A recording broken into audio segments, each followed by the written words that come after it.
Welcome to the InfoWars Nightly News. I'm your host, Jakari Jackson. It's June 26, 2014, and here are our top stories. Tonight, militarized police refuse to disclose public records request to the American people. Meanwhile, armed agents bust healthy family farms for conspiracy to sell raw milk. And a 73-year-old veteran is threatened with foreclosure for displaying the American flag. All that and much more tonight on the InfoWars Nightly News. And welcome back. We'll begin with this tonight. Supreme Court bans warrantless cell phone searches. The Supreme Court ruled Wednesday that police cannot go snooping through people's cell phones without a warrant, in a unanimous decision that amounts to a major statement in favor of privacy rights. And this decision marks a rare setback for the police state. And people say, what are you guys always talking about the police state over there at InfoWars? I'll tell you this story. When I first moved here to the city of Austin, I was on a date with I'll say what it is, a sexy young thing.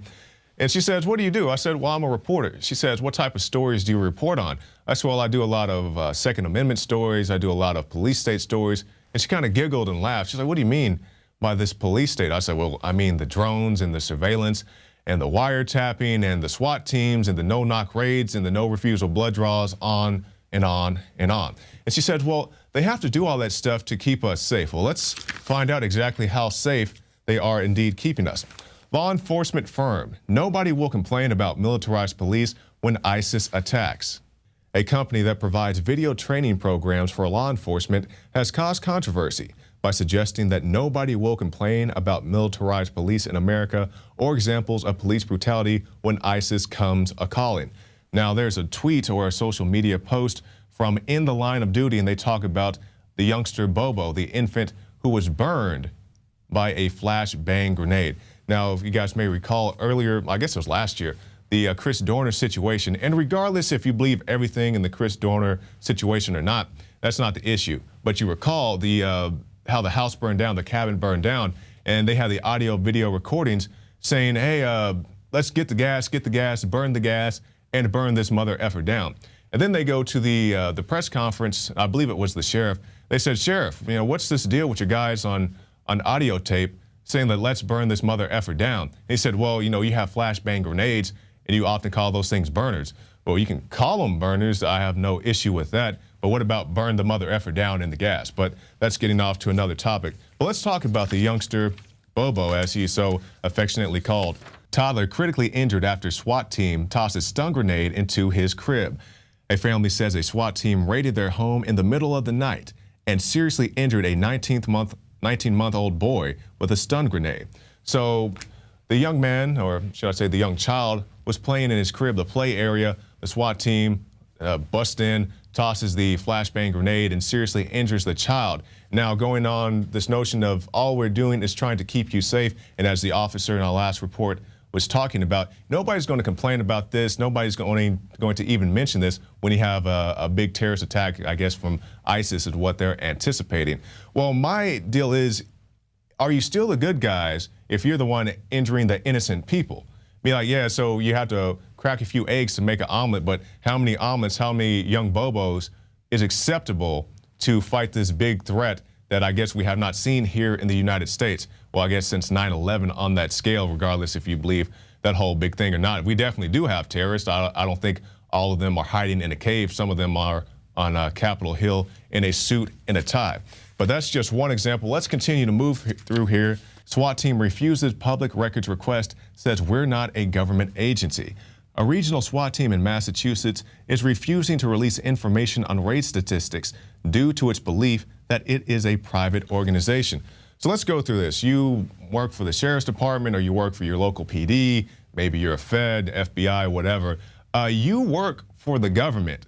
So as a government employee working off taxpayer dollars, if people want to know what you're up to, people should have the right to find out what you're up to, especially something like a SWAT team that is involved in some very serious situations. Now, I can understand you have situations that may be ongoing and you don't want to interfere with the investigation by making certain details public. I can get that to a certain extent. But once the investigation is done, the guy's in jail or the guy's been released free, If people want to know what's going on, they have the right to know what's going on. So we'll continue to move here. And one of the reasons I guess they may not want to tell people what's actually going on is because maybe they're embarrassed by things like this. Raw food raid. Armed agents bust raw milk and cheese sellers. Now, this is an example from California, but I'd be pretty embarrassed if I had all this gear and all these weapons and the big Bearcat vehicles, and I was busting down the door of a cheese maker, because I can imagine these guys sitting around the table like the old veterans do and the old police officers. You see them at the diners and so forth. And they say, yeah, I remember back in 2014, and I did that SWAT raid, and we busted down. We found 15 drug dealers and drug smugglers and human traffickers and AK-47s and AR-15s. And then the other guy says, yeah, I remember I did a SWAT raid, and we got those guys selling that raw cheese. It's like, well, is that weapons of mass destruction? Why you had to bust down the door of somebody selling cheese or milk across state lines? Don't we have real crimes and real things that need to be investigated, like who's running guns into Mexico? I mean, can we look into something like that? But no, they want to go down here and bust the people for selling raw milk and cheese. It's completely ridiculous. Now let's hit some bullet points about these SWAT team raids. We have this 10 facts about the SWATification of America that everyone should know. And for the sake of time, I'll just hit a few here. We'll start with number one. In 1980, there were approximately 3,000 SWAT raids in the United States. Now there are more than 80,000 SWAT raids per year in this country. Let's scroll down to number 6. In the at least 36% of all SWAT raids, there is no contraband of any kind found by the police. I think that's pretty relevant. And let's drop down to number 9. Only 7% of all SWAT deployments are for hostage, barricade, and/or active shooter scenarios. So hitting those 3 bullet points, and you can see the full article on Infowars.com, let's focus on number 9. In only 7% of the deployments is there a hostage situation or an active shooter or some type of barricade. Because you think about a SWAT team situation, or at least in my mind, the reason why these guys would be deployed, you have, the iconic bank robbery, and the guys are in there and they got the guns, everybody down on the ground. Okay, you need a SWAT team for that. Or maybe there's some domestic dispute and, the guy's holding the knife to the girlfriend or whatever. You may need a SWAT team for that. Of course, an active shooter situation, I can understand that as well. But why are you sending SWAT teams into a situation where there's no immediate threat? Because they love doing these no-knock raids. It's completely ridiculous, but they continue to do these things, and sometimes these situations backfire on the officers themselves. We have this. Murder charges dropped against man who killed cop in a no-knock raid. A Texas grand jury refused to indict a Central Texas man on Wednesday for shooting and killing an officer who entered his home serving a warrant unannounced. And this is a situation that happened, I guess, around 6 a.m. The sheriff's busted into this guy's door. This happened late last year. And the guy, being a Texan, was armed, and the cops come busting through his house, and he shoots one of them and kills them. Or I believe this was a sheriff's officer. And as sad as these stories are, these things happen because you have these no-knock raids. You have this culture, because it's not enough to go to this guy's house and knock on the door, how they used to do. You send one guy to the front, one guy to the back in case he tries to run out the back, serve the warrant, here you go, and that's the end of it. No, they get all these big DHS funded things and these things from the military, these surplus vehicles, so they have to show it off. They have to make use of it. So these guys dress up, like Master Chief from Halo, and they go kicking somebody's door. And, state of Texas, you're either going to get shot at, or you're going to catch the guy in the act of reaching for his firearm. And unfortunately for this officer, he was actually shot and killed. But at the same time, the officer shouldn't have been in the guy's house in the first place, or at least under these pretenses of doing these no-knock raids, just like they did one on my neighbor. Now, I don't want to go as far as say that's a no-knock raid, because this happened at 5 a.m. and it woke me up out of a dead sleep. So I can't say that whether it was or wasn't announced. But basically, they bust into my neighbor's apartment, battering ram. We got pictures of that, and the cops are running around. He comes and slams my door. And people's like, why'd you open the door in the first place? Because, you have to look out for each other, because they have the guy hogtied down on the ground with his girlfriend and his friends. So I'm just trying to videotape, for his protections. But the police didn't want that. And then they refused, or I guess for a while refused, to give me the details of why they were there in the first place. Didn't know I could just walk around them and go get the affidavit, which I eventually did.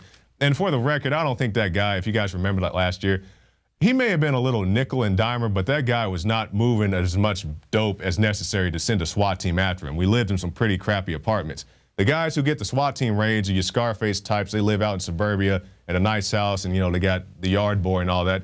We didn't have that. That guy was not moving that much dope, if he was moving any dope at all. So murder charges drop against these guys in these no-knock raids. And we'll continue with this. Police now armed for war against returning veterans. When I first started, we really didn't have the violence that we see today. The weaponry is totally different now than it was in the beginning of my career. Plus, you have a lot of people that are coming out of the military that have the ability and the knowledge to build IEDs and to defeat law enforcement techniques. So did you hear what he said? That was Sergeant Dan Downing from the Morgan County Sheriff's Department. That's in Illinois. He said we have to get prepared because of all these returning veterans who know how to make IEDs.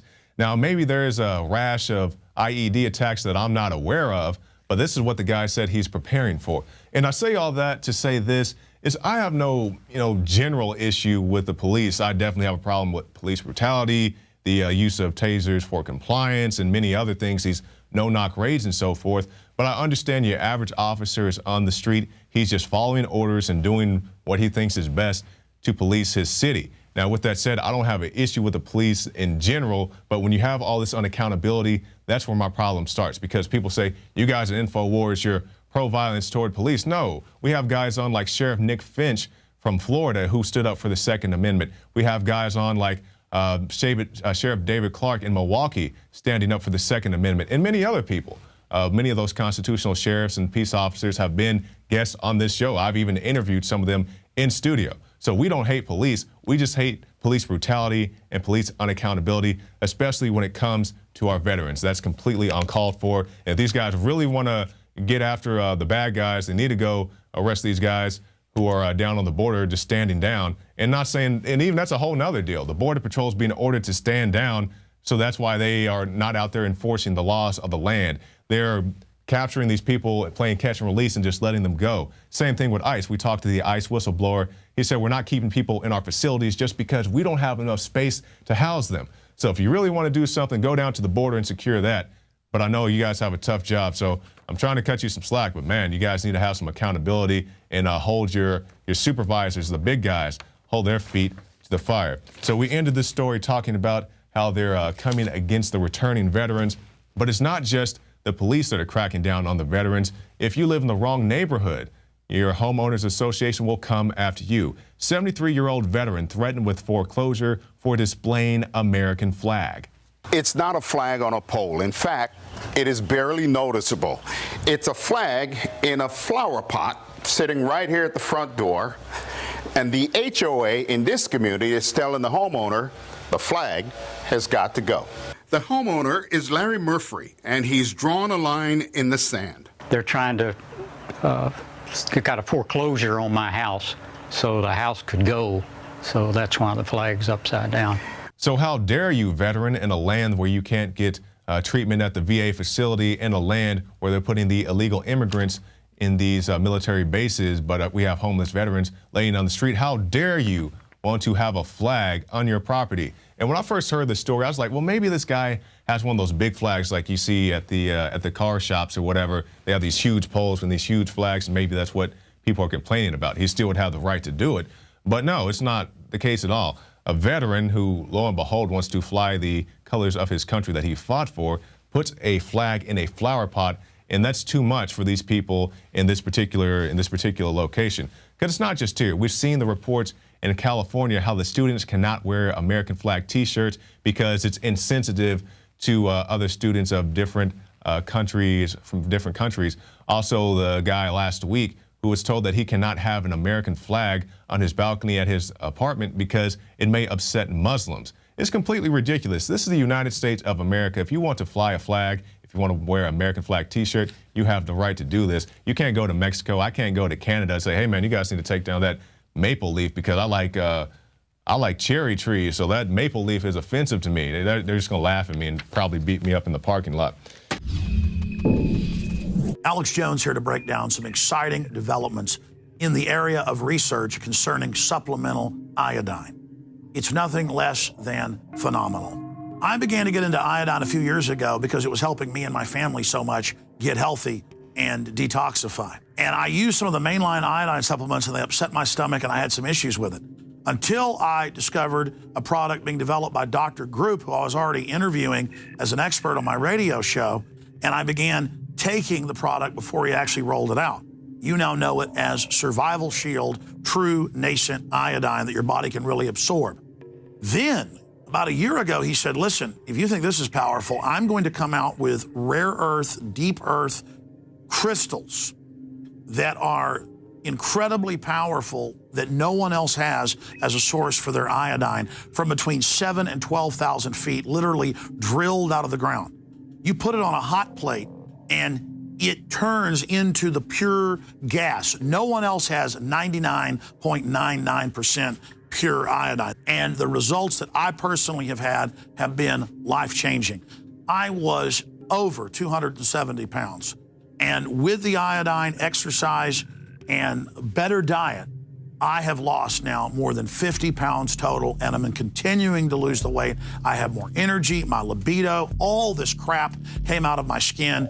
I believe our research is conclusive. This is the best iodine out there. And I know this for a fact. Nobody else has got iodine based on these pure crystals, ladies and gentlemen. This is innovating. This is trailblazing. And the best part is it helps fund Infowars.com, the radio show, the TV show, the whole media operation promoting true libertarian ideas. For a limited time, experience the ancient power of Survival Shield X2. Take advantage of this unprecedented 30% off Super Detox special at InfoWarsLife.com.